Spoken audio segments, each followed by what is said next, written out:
Kapag tama yan sa doktrina, sa teaching natin, atin yan. 17th, 16th, 14th, 15th century, yung mga song natin nakanta na yan. Silent Night, Holy Night, yung mga kwento yan eh, na nilagyan ng tono. Okay, so nasa na tayo?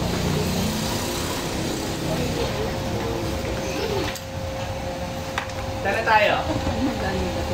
Second coming, right? So, ang pag-aaralan natin ngayon, since ang pag-aaralan natin yung sequence, dahil nasa rapture na tayo, diba? Yung hindi mara-rapture, ito yung position natin dyan. Pag may nagsabi sa inyo, kasi meron tatlong klase ng paniniwala sa rapture. Meron tinatawag na premillennial, postmillennial, and amillennial. Ano ibig sabihin nun? Merong naniniwala ng post-tribulation, pre-tribulation, at saka mid-tribulation. May naniniwala na ang rapture mangyayari bago magsimula ang tribulation. Meron namang naniniwala na magdarating ang rapture sa pagitan o sa gitna. Diba? Pagkatapos ng false peace, kasi yung false peace na yun, yung kapayapaan na yun, na makakaramdam nun, hindi tayo hindi mga Kristiyano, kundi yung mundo. Na feeling nila, nagkakaisa na sila, nagkakaisa ng buong mundo at wala nang dahilan para mag-aaway-away. Mawawala na yung gera, wala na yung kasi magkakaisa ang mundo. So sa 3.5 years, na magiging parang payapa ang mundo. At ma-identify ngayon nila na kung ang gobyerno, kung ang mga economy nagkakaisa na, di ba? Ang richest ng mundo nagkakaisa na, wala nang di ba? Gobyerno na lang ang mayaman. So, ang mga tao halos pantay-pantay na. Di ba yung mga ideolohiya ng mga kaliwa? Kailangan ng lahat ng tao pantay-pantay. Kaya kabilidad ng tao, hindi naman pantay-pantay. So, naniniwala sila na pagdating ng panahon na to, since payapa na ang mundo, isa na lang ang pagkakaawayan o pagkakaguluhan ng mga tao. Ang katotohanan. Kasi, kung papansin ninyo, di ba, sa panahon natin ngayon, ang sabi ng Bible, yung mga masasama sa kanilang pagpapakasama, hayaan niyo sila. Ang mabuti, patuloy sa pagpapakabuti. Kasi darating ang panahon, yung panahon natin ngayon, na yung mga mali na itinuturo noon ay siya ng tama ngayon. Diba?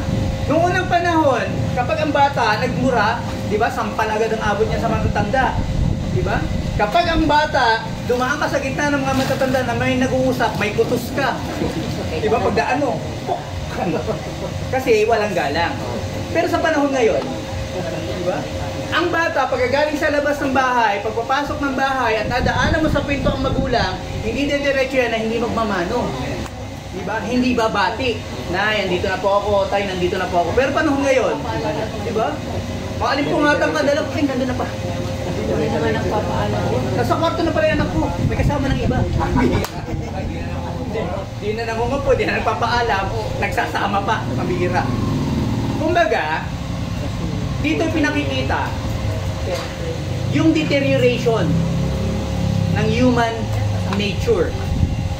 Makikita natin, yung pagpapakasama ng tao ay lalalim. Habang paparating ang Antichrist, lumalalim ang kabulukan ng tao. Kaya nga pagdating ng Antichrist, although ipapakita niya yung bad side niya, pero ipipraise pa siya ng mga tao. Pansinin niya, di ba? Ang mga mangaral, mga pastor na katulad yung mga nauna sa amin, ingat na ingat pagdating sa pulpito, pipiliin ng mga salita, pipiliin ng mga gestures, para lang hindi makapagsalita ng masama. Pero ngayon, kung sino yung nagmumura, di ba? Sino yung sinusundan ng tao, amen, nagiging totoo lang siya. Di ba? Sa panahon ngayon, pag masama ang bibig mo, masama ang mo, nagpapakatotoo ka lang. Diba? Ganun na yung logic ngayon. So morality is deteriorating very, very fast. Pansinin yung mga bata natin ngayon. Diba? At early age, kami noon, kahit na nasa elementary na kami, grade 6, grade 5, hanggang high school, hindi mo pwedeng utusan na magulang mo. May bili mo nga ako ng ulam. May bili mo nga ako tinapay. Di ba? Ngayon sila nag-uuti sa... Yung tatay nanonood, galing sa trabaho, pagod. Tayo ng ulam. Ano bang ulam gusto mo, anak? Anong gawin tatay? Tatayo pa yung lalabas. Bibili doon sa ihaw-ihaw. Oh, nakain ka na. Pira, pinapakain na tao ba? Utusan mo. Diba? Kuminsan, di ba? Nay, ayoko nitong ulam na to. Hindi ako makain ng gulay. O, ano gusto mo, anak? Yung nanay, pagod na sa pagtatrabaho sa bahay, lalabas pa. Maghapon. O, di ba? Maghapon na nagkatrabaho. Pupunta sa labas. Bibili ng ano. O, anak, ito kain ko na. Diba? Nakita nyo yung level ngayon, yung positioning, maraming bahay ngayon, pag pumasok ka ng bahay, hindi mo ma-identify kung sino anak, sino magulang. Diba? Tignan yung mga elderly natin ngayon. Kami noon, nung nasa biro, ang lola ko umabot ng 103. Pero ni minsan, kahit yung mga tatay ko, yung mga tiyuhin ko, hindi nakasagot ng pabalam sa lola ko. Pero ngayon, diba? Lola! Wait lang! Wait lang. Lola, Diba? Tumawag ka pa Lola. Tapos pag inutusan mo, wait lang. Wait lang. Dahil sa inis mo, ikaw na mag-uurong, ikaw na maglilinis. Nauna lang Tapos na. lahat. Tapos So na. ano ibig sabihin ito? Darating ang panahon na ang magiging kalaban ng mundo ay ang katotohanan. And siyempre, kung sino yung may dala ng katotohanan, iyon ang ipe-persecute nila. Kaya pagdating nitong 7 years na to, nitong tribulation na to, tandaan nyo, Christians will be hunted. Hindi dahil naging kriminal sila, nakapatay sila ng tao, hindi dahil nagnakaw sila, kundi dahil sa kanilang pananampalataya. Na iyon ngayon ang magiging kalaban ng mga gobyerno ng mundo. One world government, one world religion, one world economy. Pero ang mga Kristiyano maninindigan hanggang kamatayan. Sabi nga ni Brother Noel na nakaraan, paano pa sa paghuhulihin ako, patayin ko yung uhuli sa akin? Pwede ba yun? Nasabi ko, wala kasi ako nabasang ganun sa Bible na pwede mong gawin. Pero still, tandaan nyo to, at the end times, mamamatay ang tao dahil sa kanyang pananampalataya. The devil has no interest. Tandaan nyo, walang interest ang diablo sa buhay mo. Ang interest ng diablo ay yung kaluluwa mo. Pagdating ng huling panahon. Okay. So ito ang isang ano natin dyan. Bakit tayo naniniwala na ang tribulation darating after rapture? Kukunin muna ng Diyos ang kanyang mga saints, o kanyang mga pinili, yung kanyang mga niligtas bago pumasok yung tribulation. Bakit? Napansin nyo ba sa Revelation? Kung susundin natin yung sequence ng pagkakasulat ng Revelation, sino nabasa ng Revelation? Hindi kayo babasa, ha? Sino nakakaalam ng sequence ng Revelation? Hindi rin, no? Chapter 1 hanggang chapter 3, mapapansin nyo na yung mga direktiba at paalala ay nakatuon sa church. Pansin nyo? Pero after ng verse 4, lalabas uli yung salitang church pagdating ng chapter 19. Simula chapter 4 hanggang chapter 19, hindi na mababasa at hindi nyo na makikita yung salitang church. Pagdating sa chapter 4 hanggang chapter 19, makikita nyo doon na ang kinakausap ng Panginoon ay person na. Tao sa tao na lang. Diba? Sinasabi, huwag kayong tumanggap ng tatak, huwag kayong tumanggap ng ganito. Yung direktiba para sa church as a whole, wala na pagkatapos ng chapter 4. Ano ibig sabihin? Pagdating ng chapter 19 and onwards, makikita ninyo yung salitang church. Kasi bakit? It regards to the governance of the Lord sa millennial kingdom, sa war. Diba? Yung Gog and Magog, yung magiging battle. Doon na nababanggit ang church. Bakit? Kasi kasama na ni Kristo. You see? So, ibig sabihin, during the tribulation, hindi na nababanggit ang church. Tandaan nyo, linawin ko ha, ang church ay hindi individual person. Pag sinabing church, ito ay grupo o samahan ng mga tao na pinili ng Panginoon para sa kanyang kaluwalhatian. Ito yung mga taong isineperate ng Panginoon. So, grupo ng mga tao ito. Kaya huwag kayong maniniwala doon sa pinibigay na ini-introduce sa utak nyo Diba? Para ma-justify yung church attendance, yung pag-absent sa church na okay lang kasi ikaw naman daw ay church. Kaya okay lang na umabsent ka basta naaalala mo ang Panginoon, kahabahagi ka ng church. No! Bakit? Kasi ang church is the assembly of faithful people. Samahan yan. Sa Hebrews 11:25, diba? Huwag niyong kababayaan, huwag niyong kalilimutan na gaya ng ginagawa ng ilan, mga pagtitipon. At alam din natin bakit mahalaga ang Sunday. Kasi ang sabi ng Bible, the Lord may come on the Lord's Day. Diba? Sir, sa meaning kasi ng church, may nakalagay doon na group assembly of baptized believers. Baptized believers. Paliwanag ko nga yung baptized believer para kasi ayan. Yung definition ng church, group of people or assembly of people. Now, saan pumapasok yung baptized believers? Kasi, hindi pwedeng maging membro, maging bahagi ang isang tao ng isang church kung hindi siya na-baptize. Kasama yan doon sa ating Baptist distinctives o yung sa ating mga parameters o yung sa ating mga panuntunan. Pag-aralan natin yan pagdating ng panahon. Ang pagiging membro ng church ay yung pagiging baptized sa isang church. Kaya dito, kung halimbawa, tinatawag tayong church, pero hindi ka na-baptize dito, or sa katulad nitong pananampalataya, hindi ka galing sa ibang church, hindi ka na-baptize din doon, at hindi ka nag-transfer dito. So, ibig sabihin, you are not yet a member of the church, but you are an attendee. Nakiki-attend ka lang. Diba? Parang isang organisasyon din, diba? Taugama. Sabihin sa'yo, taugama ka ba? Kamay pa yan, tapos may ganun pa, papakita sa'yo. Oh, peki yan! Diba? Ganun, diba? May mga paso dito, paso dito.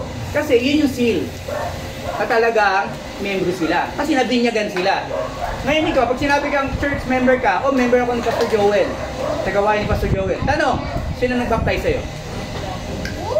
Sabihin mo, ay si Pastor Richard.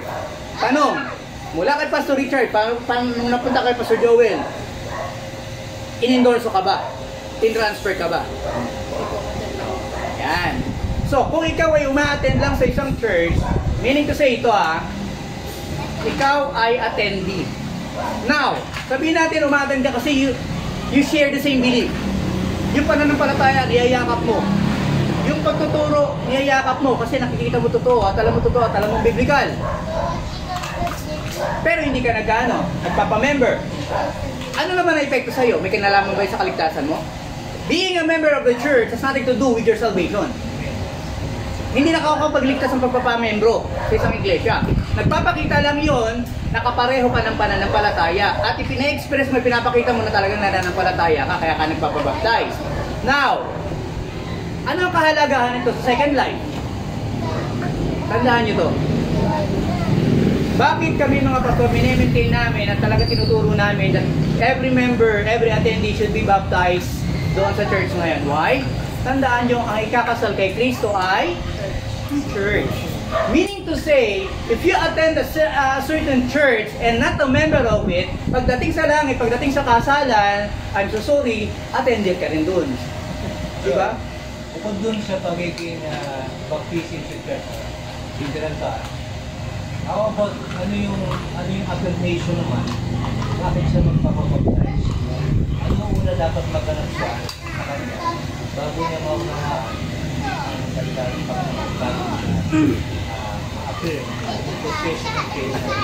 Yan. Bago ka mag-membro ng church, ano ang unang dapat mangyari? John 3. John chapter 3, basahin nyo. Unang pwedeng dapat mangyari ay rebirth. John 3:3. Nung nagtanong yung mayaman, di ba? Nagtanong yung paano po ba ako makakapasok sa langit? Sabi ng Panginoon, very, very nice unto you. Ye must be born again.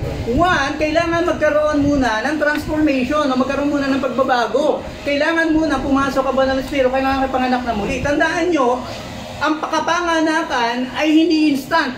Walang babae na bigla na lang nabuntis, kinabukasan manganganak na. May process ang birthing, right? Merong 9 months yan. Ano ibig sabihin? You have to learn first. You have to hear the Word of God first. Bago magkaroon ng working yung Holy Spirit sa iyo. Bago magkaroon ng transformation, paano kayo ta-transform? Wala naman naging indicator. Now, ang birth, tandaan nyo, ang second birth in John 3:3 ay hindi sa atin. Tandaan mo, hindi mo kayang ipanganak ang sarili mo. Sinong bata ang pumasok sa puwerta ng babae, sabi ni panganak mo ko. Gusto kita maging nanay. O kaya yung cell, di ba? Gagalaw dun sa loob ng babae. Yan yung kapartner ko para maging baby. Kung papaanong ang bata, ang baby, walang kinalaman kung paano siya nabuo, ikaw din, walang kinalaman doon sa pagpanganak sa iyong muli. It takes grace. It takes the Lord, it takes the Holy Spirit to quicken you para ikaw ay magkaroon ng buhay. The quickening of the Holy Spirit. Ngayon, nakilala mo ang Panginoon Kristo. Nag-work. Naramdaman mo. Dumating sa'yo. It will lead you to what? Repentance. Ngayon, wag mo sabihin sa akin na nakaranas ka ng pagiging born again. Yan nga yung tinitira ni Soriano, di ba? Yung mga tawag daw sa mga born again. Pero born again is a process. Half truth. Kalahati tama yon. Because birthing is really a process. And it is the process of the Holy Spirit quickening you. Tandaan nyo, ang patay, hindi niya kayang buhayin ang sarili niya. Nung nasa hospital ako, hindi pwedeng CPR na isang taon, nihirap ako mo niya. Hindi pwede yun. Kailangan ng iba ang gagawa. So sa atin, walang pagbabago, walang magaganap na new birth unless the Lord quickens you. Katulad din yan, nung ginawa ang tao galing sa putik. Kung ginawa lang ng Panginoon ang tao galing sa putik at tinilapag doon, it will still be inanimate hanggang sa panahon ngayon. Hindi pa rin gagalaw yun. Pero kinailangan na ang Diyos sa kanyang biyaya, sa kanyang kagustuhan, hiningahan niya yung putik at naging ang taong buhay. The same thing with us, ang pagbabago ng isang tao, kaya nga sabi ko sa inyo, wala sa kapangyarihan natin ang magbago ng kapwa nating tao. Dahil ang magbabago sa kanyang banal na espiritu, ang magkukonvict sa kanyang espiritu. Sabihan mo isang tao, mali ginagawa niya. Diba? Pagtalikod mo, may black eye ka. Diba? Bakit? Hindi maniniwala siya na mali ginagawa niya. So it is not for us. Sa John 3:3. Ngayon, paano malalaman na nagkaroon ka na born again ka na? Bumaba ka ng verse 16. Yung iba kasi gusto yung 16, ayaw yung 3. Pagdating sa 16, ang sabi niya John 3:16, sino nakakita? God, for God so loved the world that He gave His only begotten Son, that whoever believe in Him should not perish but have everlasting life. See?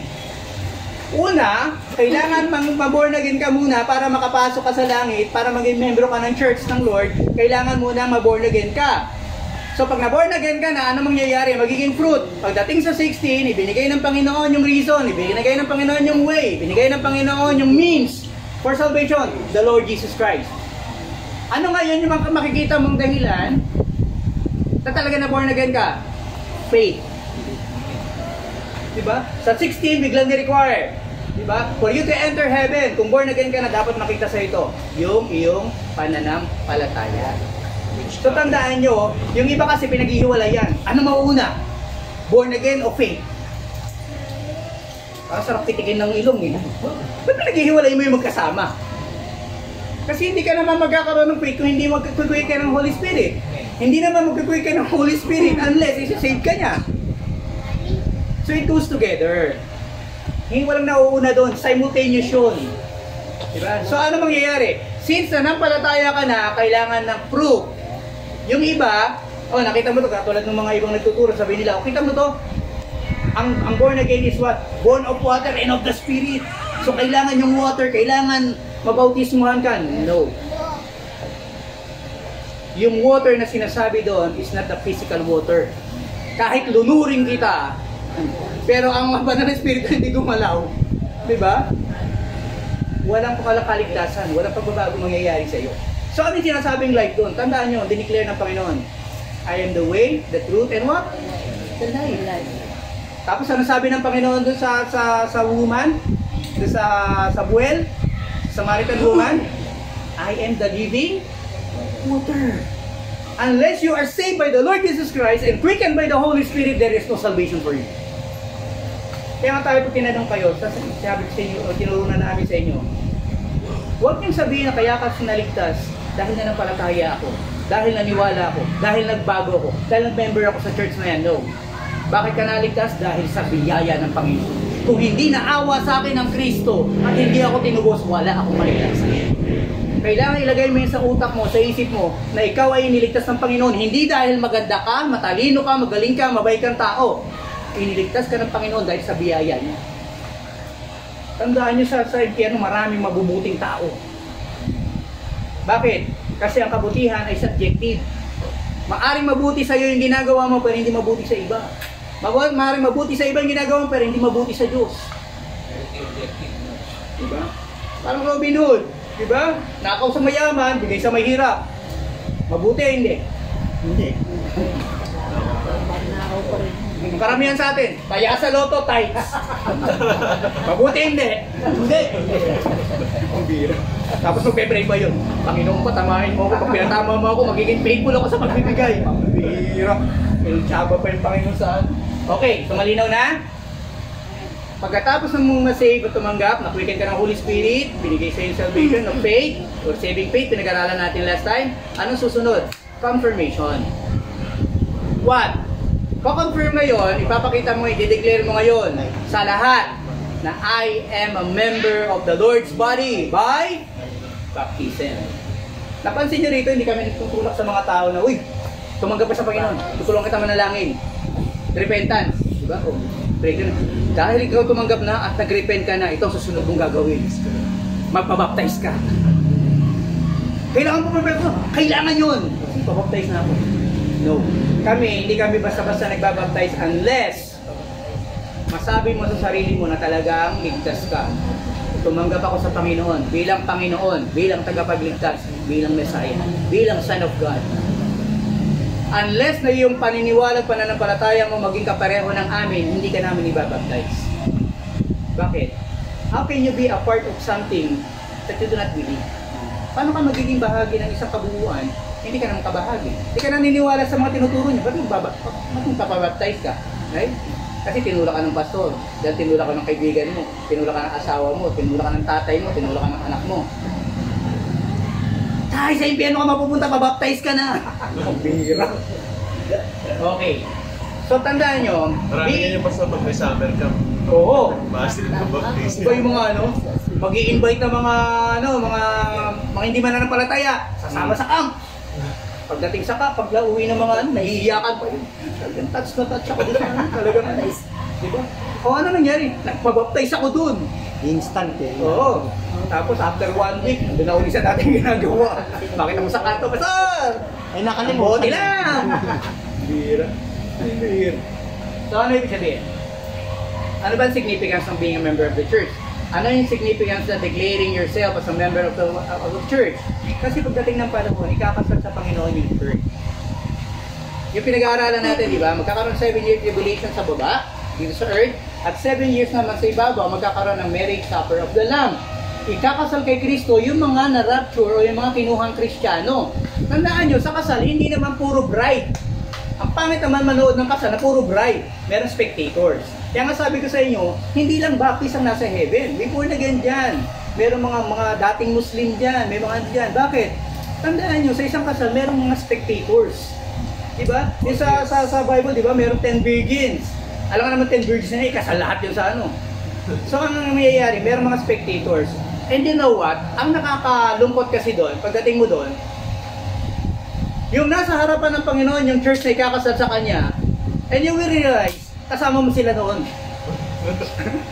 Uma-attend ka doon sa church na yon, pero hindi ka pala kabahagi ng church. Diba? Yun ang nakakalungkot. Why? Ano ba yung kalakip nun? Tandaan nyo, pag kinasal ka kay Kristo, and the Lord will reign.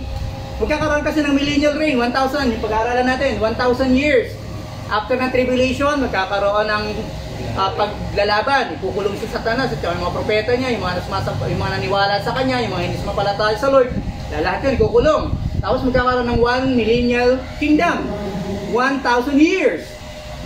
At doon sa 1,000 years na yun, tandaan nyo, there will be kingdoms, there will be governance. Iisa ang Diyos, iisa ang pinakang presidente, ang pinakamamumuno, pero siyempre divided yan. So ano mangyayari? Kung ang Lord natin na magiging king and reign doon sa 1,000 years, anong trabaho ng bride? The bride will reign with Him. Yun ang kahalagahan. Yun ang ayaw naming nakawin sa inyo. Kaya sabi ko sa inyo, may mga pastor na nagnanakaw. Ninanakaw nila yung posisyon ng mga tao sa harapan ng ating Panginoon. Pastor, pwede palang nandun kami sa unahan. Ba't hindi mo tinuro sa amin dati? Dapat sana naging bahagi kami noon at kasama kami, nasa harapan kami ng Panginoon, kinakausap kami ng Panginoon personally. Ang tandaan niyo sa governance, di ba? Ang presidente hindi nakakapag-usap sa lahat ng mamamayan. Ang kakausapin ng presidente yung mga downlines niya. Parang ano ba yan? Piramidi. O, kakausapin niya yung downlines niya. Sino kakausapin niya? Yung bride. Kakausapin niya yung mga churches. O, lead the west coast, lead the north, lead the east. Pagkakaroon ng mga ano yan, di ba? Northern Kingdom, di ba? Yung mga four directions. At hindi, ano ng Panginoon yun, ang maglilid na kasama niya ay yung church. Pagdating mo dun sa langit, at ikaw ay pangkaraniwang mamamayan ng langit, although heaven, nasa langit ka, although new earth, nasa new earth ka, nasa kingdom ng Lord, pero hindi ba mas masarap na pagdating mo dun, may position ka. At bago kausapin ng Panginoon yung mga tao niya, ikaw ang kakausapin ng Panginoon. Sabihin ng Panginoon, sabihin mo sa North, pumunta dito, may meeting tayo. Sabihin mo sa mag-upisa ng worship. O sabihin mo sa ganito, kumanta na sila. Sabihin mo sa ganito, kumbaga, before God speaks those people, milyon ang residente ng langit, mind you. Huwag nyo maisipin na tayo lang. Isipin nyo kung langit tayo lang. Ang itsura ng langit nun. Hindi ko ang laki-laki ng langit, tapos ilan lang tayo nandun. Pastor, hindi ba pwedeng kung nandun na tayo, o nandun na tayo sa langit, hindi ka nakakausapin, ipapaisip na sa'yo ni Lord yung dapat mong gawin.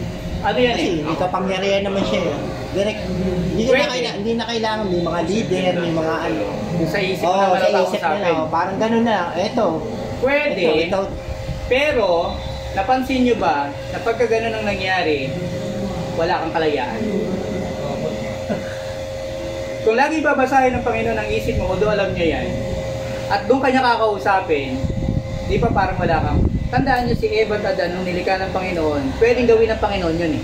Totoo ba yun na ano? Pero kinakausap. Totoo ba yung kahit nandito ko sa ano eh, kayang basahin ng Diyos lahat ang isip ng tao?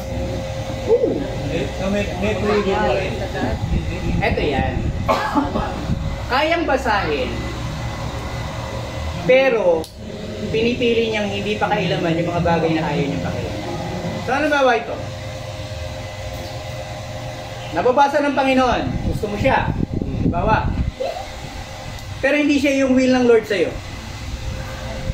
Kinakasal ka pa rin, di ba? Pero afterwards, ipapakita sa'yo ng Panginoon na yung perfect will niya ay mas mabuti at mas maganda kaysa doon sa pinili mo. Alam ng Panginoon yung iniisip mo during that time. Kaya nga sabi sa prayer, di ba? Alam na ng Panginoon yung hihilingin nyo bago nyo pahilingin. Pero kailangan mo pa rin sabihin. Di ba? Why? Because the Lord wills it na yung gagawin ng tao is of free will. Na yung in the abundance of your heart, in the abundance of the love na nararamdaman mo sa Kanya, i-express mo sa Kanya. Parang magulang. Ang magulang, di ba, alam kung ang anak may problema. At alam din kung ang anak masaya. Pero hindi mo sasabihin, yung saya mo anak ka. Hindi pa pakialaman. Hinihintay mo yung anak mo na mag-divulge mo. Mami, nakarambuha ko ng award sa school. Mami, paglakad ko kanina, may nakuha ko wallet. May perang laman. Diba? Sa palagay mo, Pastor, halimbawa, nandun tayo sa langit. Katulad yan, sasabihin mo, magkakaroon ng mga namumuno, magkakaroon ng parang leader sa atin. Di ba mapapaisip yung mga member na parang may iinggit sila, magkakaroon na naman ng inggitan doon na ano? Anong sabi ko sa inyo last time? When the perfection comes, kasi tayo na imperfect tayo. That's why there is malice. That's why mayroong jealousy. That's why there is a necessity na parang kunin mo kung anong meron siya. Kasi mayroong malice. Kasi yung ating perception is imperfect. Ang sabi ni Apostle Paul sa Bible, when the perfection comes, it erases the imperfection. So pagdating mo sa langit, Hindi na corrupt yung isip mo. wala nang corruption ng isip. Hindi mo ka tatanungin, bakit yung mansion niya ganun itsura, ba't sa akin Hindi ganito? kasi si Lucifer, ganun ang nangyari, nasa langit na siya. Actually, si Lucifer perfect siya nung ginawa siya. Now, ito yan. Ayaw pa. Whenever the Bible is silent, hindi ko pang hihimasukan yung fall ni Lucifer. Because it happens in heaven. It happens in a perfect place. It happens in a perfect creature. So hindi ko masasabi at hindi ko kagayahin yung ibang mga preachers o yung mga pastors na sasabihin na kaya nagkaganyan si Lucifer kasi nagkaroon siya ng hangarin. Perfectly created siya eh. Pero bakit nangyari yun? Everything, tandaan natin, everything falls according to the plan of God. May plano ang Diyos, alam ba ng Diyos na magkakasala si Lucifer? Alam niya. Pero ginawa pa rin niya. Alam ba ng Diyos, pansinin niyo pa to, nung niligay ng Diyos ang tao at nilagay sa garden, saan niya tinapon si Lucifer? Sa lupa. Kung nasa nandun ang tao. Alam ba ng Diyos na matutokso ang tao? Alam niya. Oh. Alam ba ng Diyos na pag nilagay niya yung fruit ng good and evil sa lupa, kakainin ng tao yon? Alam niya. Pero whatever the purpose of God is, hindi ko papasukin yun. Kasi hindi ko alam yun. Ang alam ko lang ito, from the very beginning, pinatunayan ko sa inyo dati, pinatunayan namin sa inyo, na from the very beginning, nilikha pa lang ang tao, pinlano na ng Diyos ang kaligtasan ng tao. Kasi otherwise, pwede naman tayo gawin na katulad ng mga hayop, di ba? Karoon ng tao. Pero no, ang ginawa ng Diyos, kumuha ng lupa, inulma, at nilagyan ng kaluluwa. Masal yung free will kasi, ang akala ng tao, para kang loko. Ang free will kasi able to sin na. Pero kung kaya magkasala, pero hindi ka kaya Hindi magkasala. Tandaan nyo ito yung tinatawag na freedom is not absolute. Ang freedom is always boxed in a parameters. Parang ganito yan. Bigyan kita ng lisensya. Tanong, ang lisensya ba karapatan o pribilehiyo? Pribilehiyo. Pero yung mga nagdadrive sa kalsada, di ba? Kung umasta, di ba? Kahit tumatawid ka na, sasagasaan ka pa eh. Tapos mapagalitan ka pa. Di ba? Eh kasi tumatawid ka kalsada to eh. Tandaan mo, nung nagkaroon ka ng lisensya, although may karapatan ka mag-drive ng sasakyan, pero wala kang karapatan managasa ng tao. Di ba? Okay, mga bahay dyan. Maganda bahay ko, bagayin ko. Yeah! Anong gagawin ng LTO pag nangyari yun? I-revoke ang lisensya. Ibig sabihin, yung lisensya mo, binigyan ka ng pribileyo na magkaroon ng lisensya, although it is a partial right, karapatan yun. Pero napansin nyo ba yung restriction ng lisensya? Diba? Ilang gulong lang ang pwede mong patakbuhin, ilang kalakpeng makina pwede mong patakbuhin, gaano kahaba sa sakyan, nakalagay doon. Ngayon kung special case ka, malabo mata mo. Diba? Pero nag-apply ka, gusto mong magka-lisensya. Diba nilalagyan ng special annotation sa likod? Cannot drive at night time. O, diba? O. Tapos, kung minsan sasabihin, gusto ko po mag-drive, may sakit ako sa puso eh. Dineclare mo. Bibigyan ka ba ng LTO ng lisensya? Bibigyan ka. Pero lalagyan ng annotation doon, must drive with somebody. Kailangan magmamaneho ka, may kasama ka. So, ano ibig sabihin? Although binigyan ka ng karapatan, ng kapangyarihan na gumamit ng isang bagay, pero hindi ibig sabihin nun na lahat ng masasamang bagay pwede mo na rin isama. Kaya nung binigyan tayo ng karapatan, binigyan tayo ng free will, yung free will is not a right. It is a privilege. Parang ganito yan. Yung anak mo, binigyan mo ng pagkakataon, no? Anak, dahil nasa edad ka na, bibigyan kita ng kalayaan magdesisyon. Pero, di ba may ganon? Oh. Kapag ginawa ng anak mo, in-enjoy niya yung freedom niya at na-violate niya yung usapan ninyo, ano mangyayari? Diba? Grounded ka! Bawal ang party! Bawal ang barkada muna! Diba? Tapos pag pinagpilitan mo, anong gagawin ng magulang? I-disown ka. Tandaan nyo, legal din yun. Dahil ayaw mo sumunod at ayaw mo kung kilalanin magulang, diba? Hindi na kita anak! Diba? Kailan na kumayamang ka? Luhod si anak. Luhod si anak. Gawin mo na uli akong anak. Kala ko wala akong mana, diba? Mayaman. Pwede kasi. Pwedeng tanggalan ng magulang ng mana. Alam niyo ba yon? Na kapag gumawa ka ng special na letter bago ka mamatay o I-execute ng state yun. At alam nyo ba, sa mundong ito, sa totoo lang, wala tayong pag-aari. Kahit yung lupang nabili mo, sasakyan mo, napansin nyo ba, lahat ng bagay sa mundo pahiram. Pansinin nyo, may lupa ka, diba? Nabili mo yan, may titulo ka, pero kailangan gumawa ng kalsada ng gobyerno. May karapatan ba gobyerno kunin yung lupa mo? Binili mo yun. Ibig sabihin, anumang bagay na na-acquire mo sa mundong ito, hindi sa'yo. Oh. Kaya yung mga tao na niyayakap ang mundong ito at lahat ng kasaganaan ng mundong ito, pagdating ng araw, wala ka madadalang isa dyan. Hiram lang yan. So might as well, di ba parang ako, kumukuha ko ng motor, hulugan yan. Hindi ko natapusan. Kakatake nila, tama? Sasama ba loob ko? Yung iba sasama, lalo kung 2 buwan na lang. Di ba makipag-away ka, hindi nyo pwede panikakin to. Pero ako, ang mental state ko sa ganon, ibigay ko. Ano iisipin ko doon sa binayad ko? Renta. Nakagamit ako ng motor sa loob ng ilang taon. Di ba? Parang renta ko na lang sa'yo yun. Hindi ako masyado nasaktan. Huwag mong i-attach ang sarili mo sa mga bagay na nandito sa lupa. Hindi ko sinasabi na huwag kayo mag-acquire. If you have the ability, kung meron kang talino, may kakayahan ka na may acquire yun, acquire it. Why not? Kailangan yun. Kailangan mo. Kailangan mo sa sakyan, kailangan mo sa negosyo, kailangan mo ganito, kailangan mo ng negosyo, kailangan mo payaman. Kung kaya mo, why not? I have nothing against it. Pero kapag yung mga na-accumulate mo, o yung mga naiipon mo, o yung mga bagay na nakukuha mo, Parang ayaw mo lang bitawan. ay umaapak na sa pananampalataya mo, sasabihin ko sa'yo, bitawan mo. Why? It's not worth it. It's not worth it. Bakit? 70 years, 85 years, mabubuhay ka sa mundong ito. Pag dumating ka ng 90 hanggang 100 years, hindi mo na ma-enjoy, pero buhay ka pa rin. Sino mai-enjoy yung buhay mo na nasa kama ka na lang, ulo na lang gumagalaw? Diba? Tapos iihi ka, kailangan ka buhatin. Dudumi ka, kailangan ka buhatin. Kailangan ka hugasan. Sino mai-enjoy yung buhay na ganun? So sabihin natin ng 90 years, nagagawa mo pala lahat ng mga bagay na yan at enjoy mo pa. Pero tandaan mo, after a while, lahat ng yan magiging baliwala.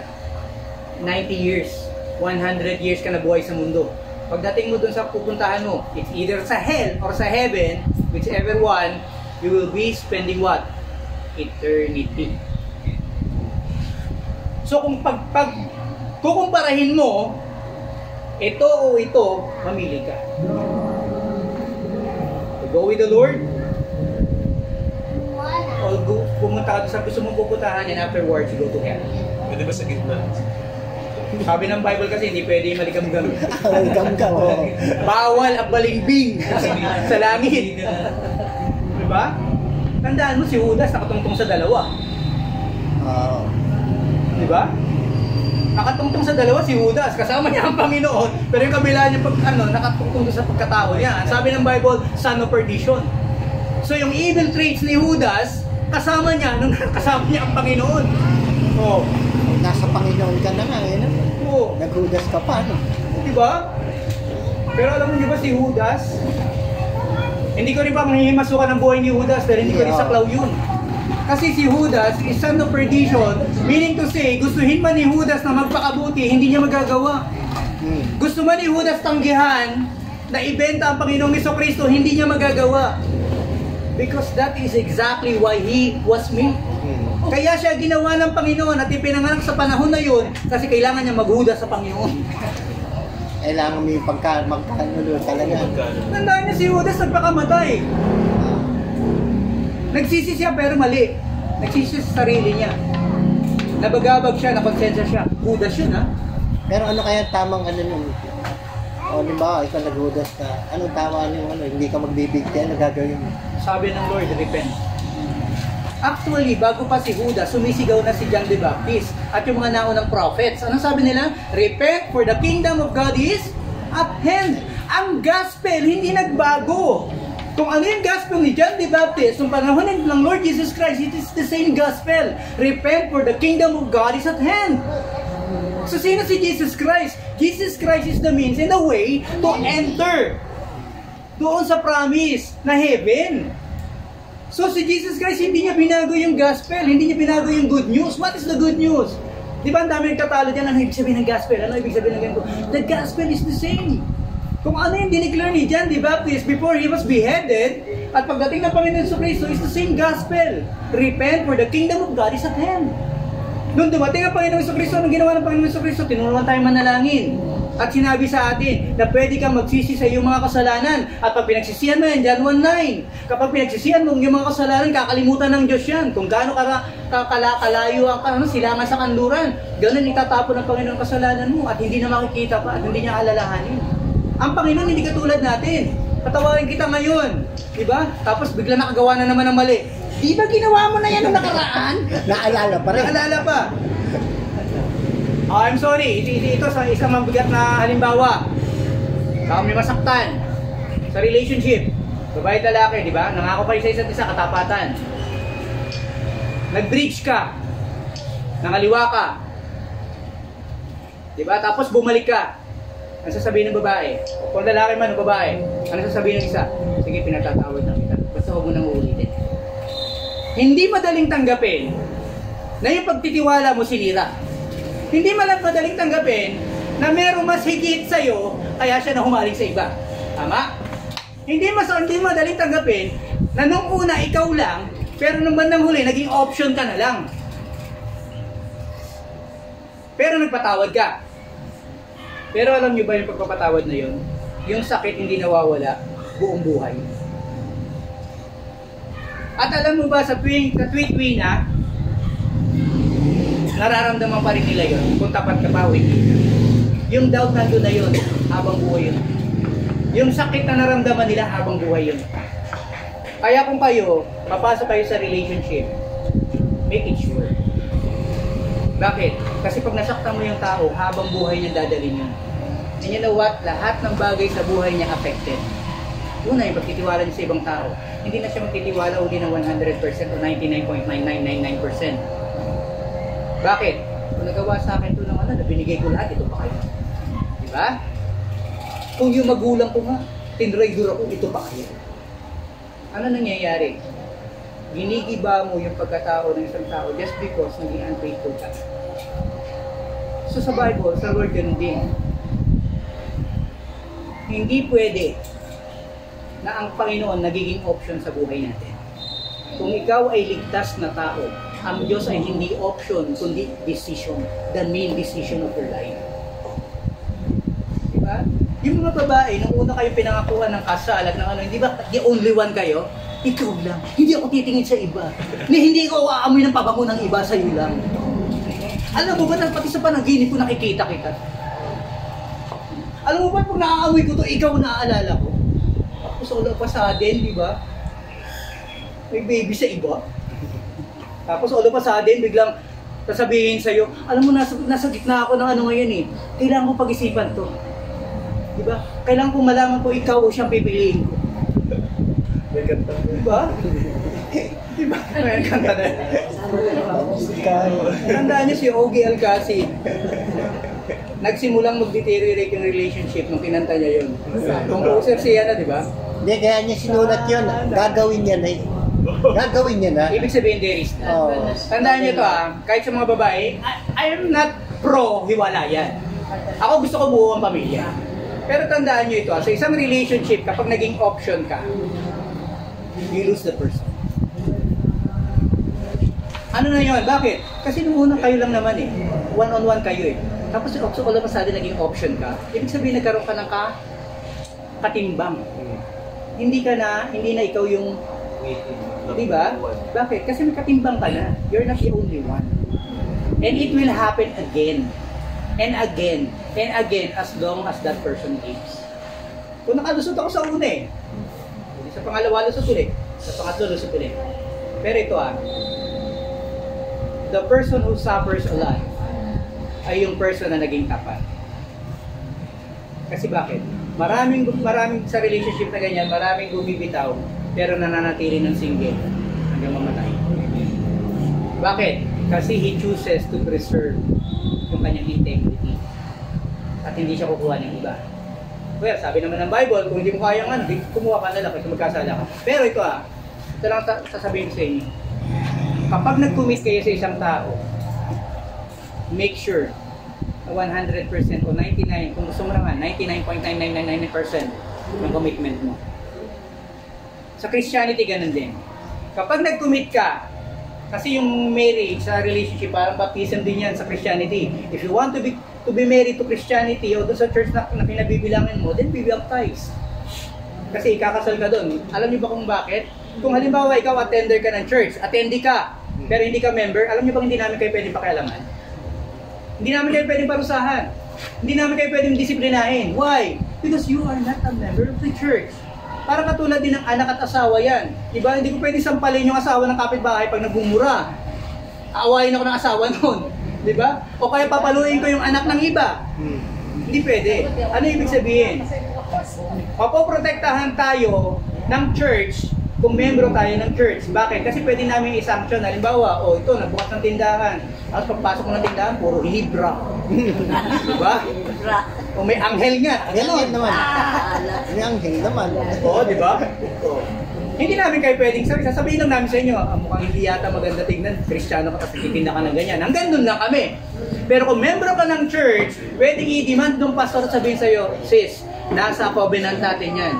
Nangangako kami na iiwas sa anyo o anumang nakakalasing na inumin. O, nakalagay ito, sis, tignan mo to. So, binden ka nung kasunduan kasi membro ka. Pero kung hindi ka member, hindi ka namin pwede pakialaman. Diba? O nakita kita, uy, nakasama mo na sa church, tapos to, may kasama ka sa Jollibee. Pwede kitang paalalahanan, sis, nagsimba asawa mo.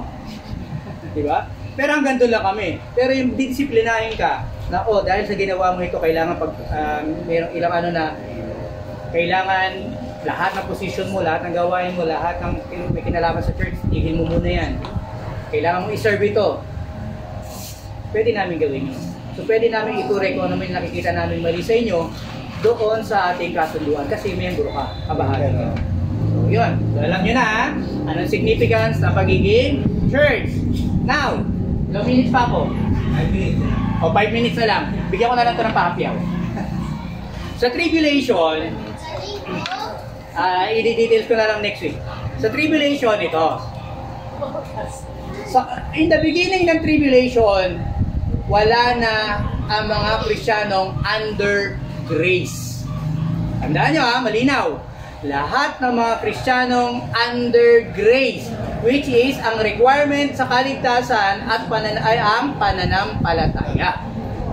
Pagkatapos ng rapture, pagdating nun, kasi kukunin, tandaan nyo, yung darating na tribulation, bibigay sa kanya yung verse next week. Yung darating na tribulation is considered as the wrath of God. Galit ng Diyos yun. And since we are out of the wrath, kasi tayo ay tinubos na, hindi ka na papasok doon sa tribulation. Kunin ka na. Sino yung papasok? Doon sa 7-year tribulation na mangyayari dito, habang nagkakaroon ng kagalakan sa langit at nagkakaroon ng kasalan, kinakasalang church, dito sa lupa, magkakaroon ng 7 years na paghihirap. Ang sabi ng Bible sa Revelation, na kung hindi papaiksiin ng Panginoon, kahit ang mga piniling, hindi makakatagal. Ano ibig sabihin? Kahit yung pinakamatitibay at matitigas na Kristiyano, di ba? Na tumatawa habang nasasaktan, hindi nila kakayanin. So yung 7 years na yun, ano mangyayari? Doon sa 7 years na yun, pagpasok ng Antichrist, at nag-govern siya, at nag-declare na siya ng kanyang governance, so, ang mga Kristiyano tutugisin na. Tandaan nyo, doon papasok yung sinasabing hindi ka makakabili kung wala kang marka, kung wala kang tatak. Doon yung sinasabi na hindi ka matatahimik. Kasi bakit? Ikukulong ka, parurusahan ka. Ang target nun is for you to deny your Lord.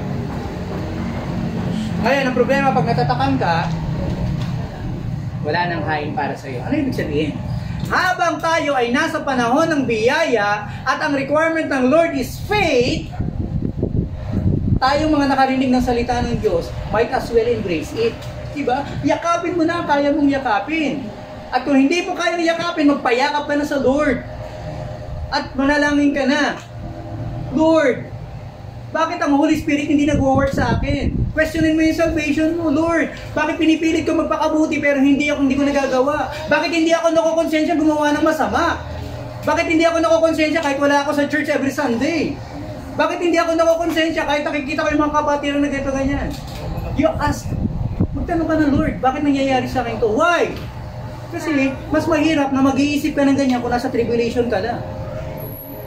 Secure your salvation. Sabi ng Bible, di ba? Make sure of your salvation. Panginoon, kung talagang ako'y binago mo na, bakit na-enjoy ko pa yung mga bagay na dati kong ginagawa? Bakit yung lumang pagkatao ko nakikita parang sa akin? Bakit palamura pa rin ako? Bakit palagalit pa rin ako? Bakit may mga kinagagalitan ako na hindi ko pa rin mapatawad hanggang ngayon? Lord!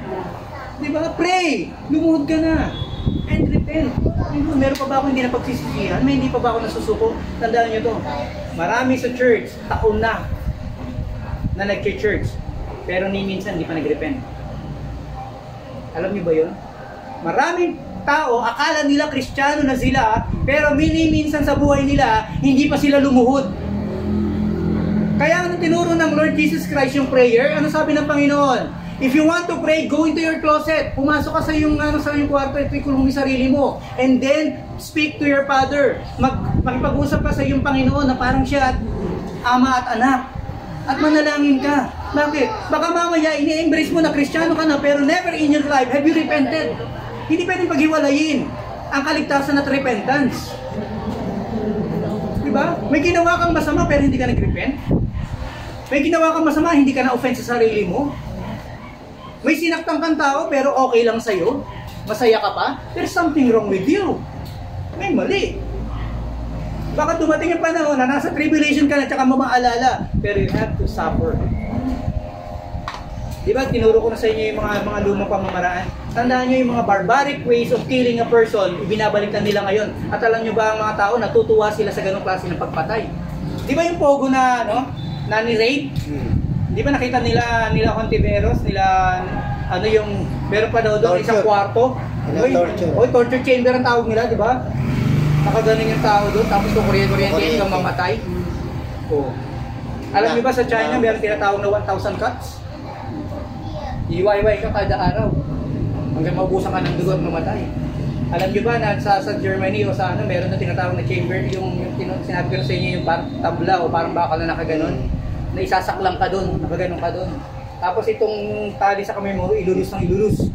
So yung doon, nabibiyak ang pagkatao mo. Tapos hindi ka pa namatay, buhay ka pa rin. Lalagyan ka ng weight sa paa. Binakasaklang ka doon.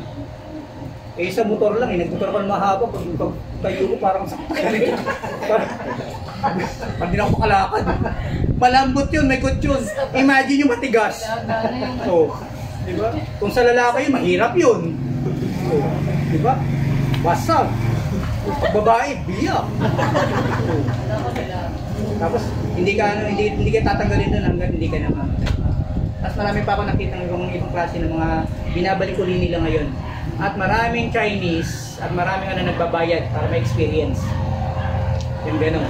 Kumbawa, babayad ako ng 3-5 million para lang ma-torture siya. Duduputin siya ngayon, ma-torture ko siya. Tuwa ako habang nahihigil na tatanggal yung kamay. Very morbid sila at pinatutuwaan nila yun. Kasi bakit? Yung evil, sabi gano'n, yung mga masama sa kanilang pagpapakasama, yung mabuti sa kanila, pagpapakabuti. Sasama ang tao. Okay, may tanong? Hindi na naman natin natakil yung topic natin. Wala na. Next week. At tomorrow nga pala, tomorrow na yun yung fellowship, ladies fellowship. Kung sino man yung mga ladies available at gusto nyo makipag-interact sa ibang mga ladies mula sa ibang church, puro babae lang yun. Ang topic nyo ay si Shunammite woman. Sino nakakalam dito na nakarinig na noon, Shunammite woman?